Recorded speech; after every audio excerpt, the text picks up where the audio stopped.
Kung pagbibigyan ka ng pagkakataon na kung pagbibigyan ka ng pagkakataon na sisikat ka dahil sa mga taong sumusuporta sa iyo sa likod, sa gilid at sa harap. Sila po ang nagiging dahilan na kung bakit ka sumikat at nakikilala. Alalahanin mo ang kanilang pagsasakripisyo para ipakita ang suporta nila sa iyo dahil humanghanga ang bayan sa ginagawa mo. Subalit, huwag mong sasayangin yan. Dahil pag tumataba ang utak, tumataba ang mukha at hindi na lumilingon sa mga taong sa tingin niya'y walang may tulong sa kanya. At baka naman hindi maganda ang kanilang purpose. Tandaan mo, sila ang nagpapasikat sa iyo. Ang mga taong nakikita mong walang kwinta, mga vlogger na walang followers, mga taong nakikita mong walang magagawa sa buhay, sila po ang dahilan kung bakit dumami at dumami ang mga followers at mga nanood sa video mo. Yung mga taong nakikita mong hindi kilala sa social media, sila po ang tunay na sumusuporta sa iyo, lalo na ikaw, isang viral vlogger. Sumikat ka sa buong Pilipinas, nakilala ka sa buong Pilipinas, tumatanggap ka ng maraming blessing galing sa Panginoon through channeling sa mga taong humahanga sa iyo at gusto rin sumikat. Natatanggap mo ang blessing na hindi mo inaasahan. Huwag mong kalimutan, ang lahat ng yan ay mawawala. Ang lahat ng kasikatan ay lumilipas. Ang lahat ng kayamanan ay mawawala.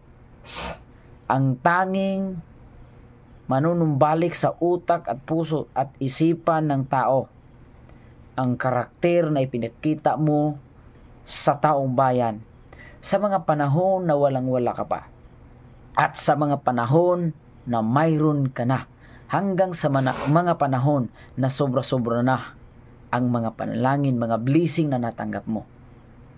Doon po ang mga bagay na hindi makakalimutan, hindi mawawala, hindi talaga pwedeng kalimutan ng tao.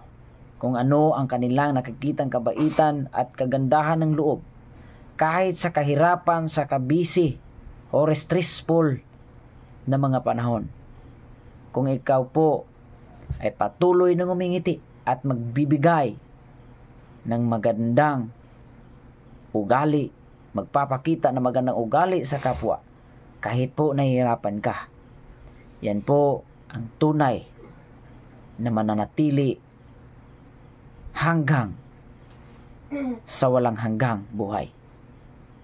Pero ang lahat mong nagawa na hindi maganda, sisira at sisira sa buhay mo hanggang umabot ka sa punto na hindi mo na pwedeng makikita ang mga bagay na siyang nagpapasikat sa iyo. Hindi na lang kita papangalanan dahil hindi ako sikat at hindi ako kilala.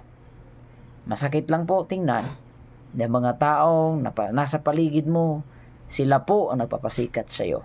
At sila po ang dahilan kung bakit ka sumikat, dahil maraming taong nakatingin sa iyo, nakasuporta sa iyo, at maraming taong sumasaludo sa iyo. Ginawa kang imahe na maganda sa publiko. Ginawa kang sampol sa buhay nila para masipagan pa nila dahil nakikita nila na kahit mahirap, may pag-asa pa dahil sa iyo. Pero kung dahil sa kasikatan mo na, marami ka ng mga tao, mga kilala na lumapit sa iyo at hindi mo na pinapansin ang sa tingin mo'y walang kwenta kahit mabait sila. Hindi mo sila binigyan ng halaga. Imbes na masaya na sana ang kanilang buhay dahil nakikita ka, subalit kabaliktaran ang kanilang natanggap dahil sa kasamaan ng loob na pinakita mo sa kanila. buong Pilipinas, buong mundo nakakita.